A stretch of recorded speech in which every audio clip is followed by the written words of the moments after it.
Welcome to Deconstructed. Today's focus is the jump entry. This is the single-handed, most devastating thing that athletes do in the triple jump to take away from their potential PR and so much more. This is Colin Green.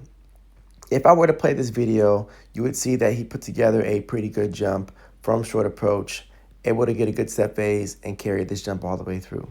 But now when we break this down, there's a few things that stand out. And it's not going to be the jump itself.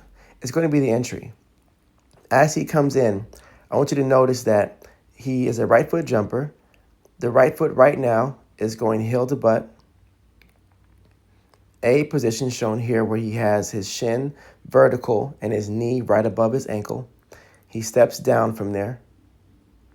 And then what you see here is the right leg never straightens out.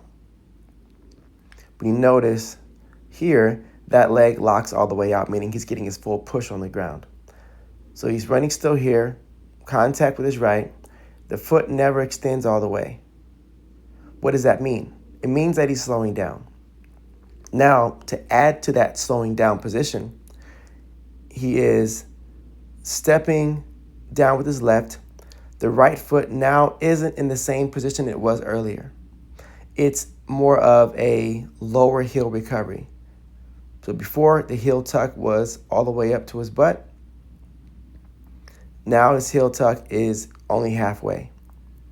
You then notice that he's pulling that right knee forward and his right ankle is passing by his high calf.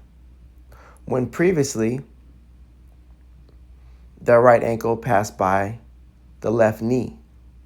This means that he's dropping his hip position, okay? Also, you notice that he is in position to where there's, let's just say, a 7-inch gap between his heel, right heel, and the ground.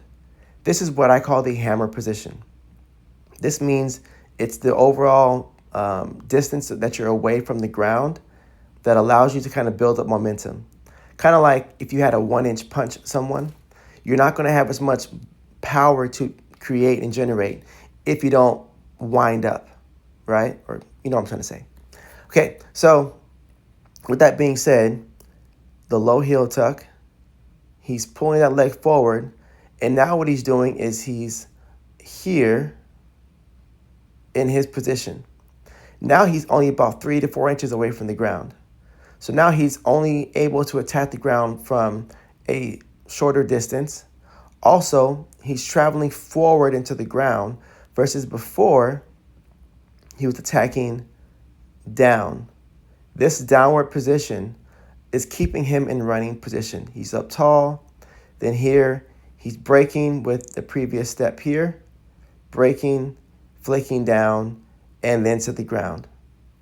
The rest of the jump is now going to have less speed to work with.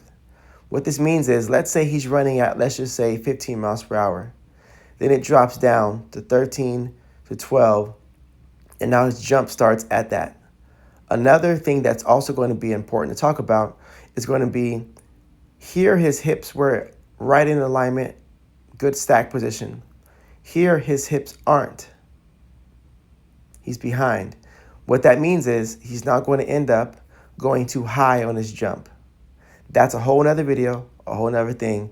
But what I want to say now is you want to focus on staying tall through your run and run off the board. That's going to help keep your speeds entering into the jump, which will then have a higher average speed throughout your jump in its entirety. All right, till next time.